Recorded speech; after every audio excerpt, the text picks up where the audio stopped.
Hey guys, I'm Dob, and today I'm back with more Total War Warhammer 2 online action. Today we're looking at a replay between myself as the Empire versus Sarmation as the Wood Elves. This is actually one of the games from the Flash tournament that Turin recently hosted.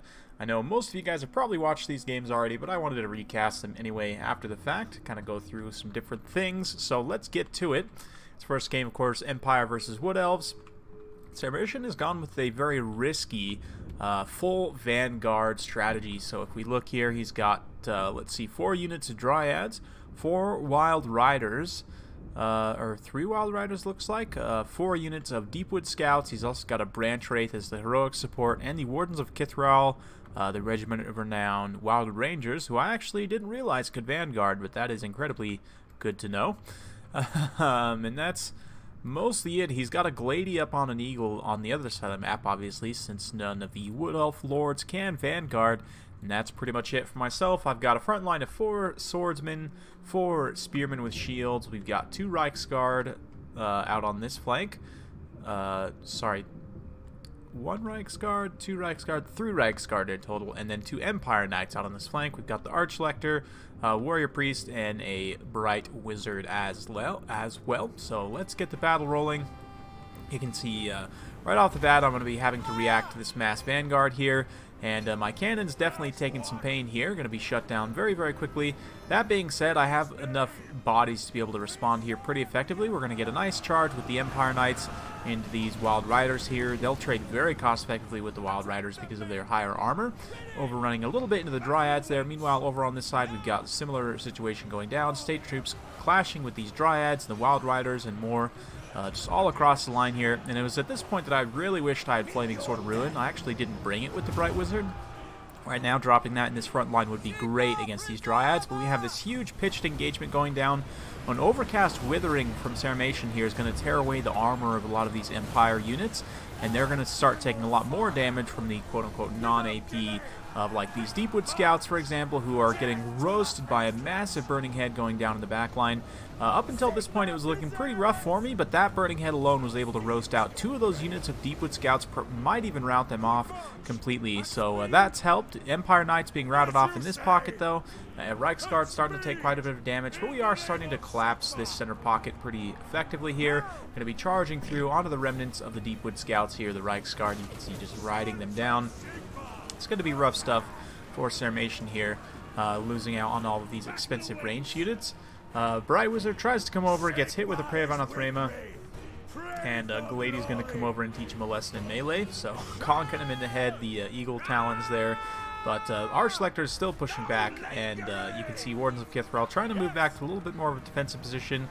These Dryads have done okay so far. Looks like Cascading Firecloak trying to keep that Bright Wizard in the fight, but honestly, he's pretty much done for at this point. That being said, we've run over most of the Deepwood Scouts, so there's only really this 1 unit left online. A very nice catch from Sarmation here, getting the Wardens of Kithral to interrupt the Empire Knights, keeping them from getting into the cookie jar here, but then from the other side, the Reiksguard come running through, and we're just going to hammer home a massive charge here. And the Wardens of Kithral, you know, they're an excellent unit, amazing combat stats. Their biggest issue, though, is 40 armor, and only 40 armor, and they're relatively light mass as well, so if they get hit by like a side or a rear charge by something like Reiksguard, they will take quite a bit of damage at the end of the day. You can see this huge horde of state troops going to be moving in, and despite their great combat stats, right now they're just facing up against overwhelming numbers of state troops. You've got the Warrior Priest providing a heroic presence here, kicking some of the Elves in the face, and then the unit of Deepwood Scouts just gets sandwiched between multiple units of heavy cav in the back line.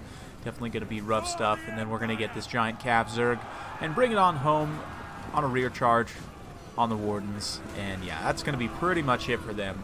They're not going to be able to stand up to that heavy impact damage there and just the overwhelming numbers of bodies. Meanwhile, fireballs being slung by the Bright Wizard, who had come back from routing. Going to be popping the Glady there. Makes a pretty solid hit, and I actually been seeing Fireball used quite a bit recently. I might have actually done a bit of friendly fire there as well, but it's all good at the end of the day. The Fireball, honestly, probably would have been best used against this Branch Wraith. You can almost snipe out a Branch Wraith with like 1 or 2 Fireballs, but you know, since Sarmation kind of caught me off guard there, I really didn't have the presence of mind to be able to do that, and you know, the Burning Head did manage to get quite a few kills and was definitely a key factor in the battle there. So at this point you can see the Wood Elf forces struggling to hold their leadership together.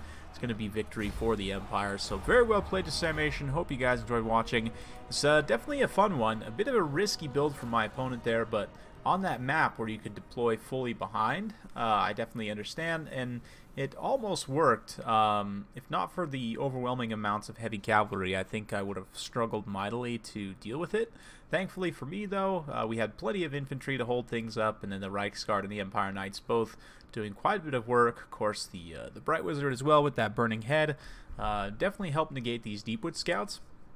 Wild Riders were able to do pretty well. 29 kills on an XP Chevron on this guy, and an XP Chevron 86 kills for this unit of Dryads. So you can see where they got into the right situation definitely paid out. 61 kills on the Wardens of Kithrel as well. Not too bad. The biggest issue, I think, was just losing out on the Deepwood Scouts there.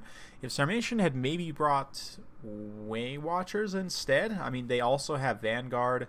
They are a little bit more expensive, obviously, so you couldn't have as high, excuse me, as high of a volume of fire. But they'll obviously do much better against the Knights. You don't necessarily need to have the Withering there for them to be quite as effective. Granted, you probably want the Withering anyway to help support the Dryads and the Wild Riders. But anyway, just a few thoughts here and there. We are going to go ahead and jump to the second game between myself and Sarmation. If we go ahead and look here, if I can, I believe it was, yep, this one here.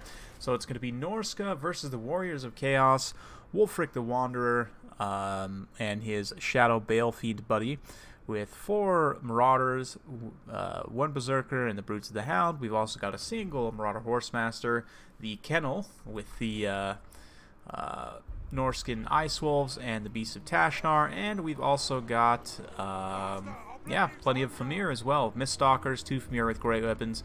For Sarmation, he's got 3 Marauder Horsemasters, front line of Chaos Marauders, second line of Chaos Warriors with great weapons, with regular Chaos Warriors over on this side, supported by the Weird Spawn. He's also got 2 Chaos Warriors with Halberds, a solid pick against Norsca. Over here, Chaos Poison Warhounds hidden in the woods. That's pretty much it. So right away you can see Horsemaster's going to be getting a little bit of a skirmish phase going. I figured the Enrage and the Enrage and everything should be enough to hold these Horsemasters in place for a moment. So I went ahead and countercharged there, and Sarmation just barely didn't pay attention for just a moment. I'm actually going to fold back my entire front line as we get this mobility engagement underway, because I know it's very, very important that we get the advantage clearly here. Famir with great weapons have been moved over to help deal with it, and then the Kennel comes through as well, with the Ice Wolves and the Beasts of Tashnar are going to start dragging down these Marauder Horsemasters. And yeah, you can see already one unit getting routed off, another unit about to rout. Definitely going to be rough stuff. Meanwhile, the mainline engagement has gotten underway here. Marauders across the line dealing with Chaos Warriors. The Famir especially will help collapse. We've loaded most of them over onto this left flank here. You can see this unit of Marauders already about done for. Those Chaos Warriors, great weapons, and the other Marauders in the front line definitely struggling. In terms of the mobility phase, Melkos Mystifying Miasma going down on the enemy Horsemasters, slowing them down even more. Between that and the Frostbite, they're down to only 37 speed, so about as slow as infantry there. The Beasts of Tashnar should be able to catch them. If we take a look at an overarching look at the battle here, the Brutes of the Hound, which had been getting mashed by the Weird Spawn, I'm just going to pull back to the woods here. If my opponent chooses to follow me, I'll get the advantage of the forest. If not, then you know, we can go ahead and countercharge there. I didn't quite catch it, but I did drop a nice Sea Fang down the front line here. And yeah, at this point, this unit of Famir came in, got a rear charge, the one that helped clean up the the Horsemasters rather. Going to clean up this unit of Marauders. They are inundated by Halberds though, which is definitely not great. Meanwhile, I go ahead and re-engage the Brutes of the Hound on the Weird Spawn, and then follow up with the Miststalkers and some more Marauders from the other side. And we're also going to bring the Kennel in, so just a massive alpha strike going down on this pocket here, and a Pit of Shades going down on this other pocket here with the Halberds and the Chaos Warriors fighting. Obviously, the Famir with great weapons won't take as much damage from that Pit of Shades there, so Between those two moves right there, that's like, you know, Batman lifting up Bane and like breaking his back. Just those two moves right there are enough to break the back of the Chaos Army, which had already been suffering due to losing that mobility engagement over on the side there. So yeah, the Familiar with Great Weapons, Hound's definitely doing a great job there. And then also, yeah, the rest of the unit's just cleaning things up. Meanwhile, Archaon on foot hasn't really been a huge factor. He's got one decent burning head, I think, up to 85 kills, so he definitely has contributed. But Wulfric's going to get back in here, I believe. We've been using the Enfeebling Foe and Hunter of Champions together. Ooh, looks like he actually just felled one of those Familiar with Great Weapons. But with his armor sundered due to the Familiar and everything, and especially with the Enfeebling Foe and or Hunter of Champions going down, looks like the boat just went down, cleaned up some more of those Marauders there. So yeah, at the end of the day, there goes the Enfeebling Foe, and the armor sundered as well from the Familiar at this point. So Archaon trying to pull up a Flaming Sword of Ruin to help himself out here. Archaon's definitely a good choice if the Norskins were to bring Throg, but personally I actually think I like Wulfric a little bit better in this matchup. The Hunter of Champions is just so good, as is Seafang, especially if you're trying to deal with like elite halberds like Chosen with halberds, for example, who are super solid in this matchup.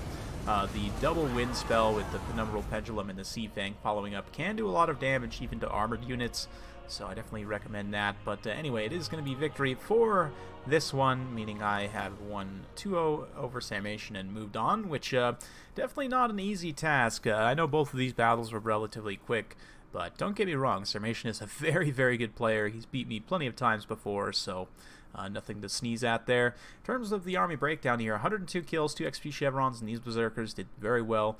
Obviously the Kennel, the Horse Masters, and the 1 unit of Familiar with Grey Weapons cleaning up 3 units of Horse Masters for my opponent, which was definitely very key.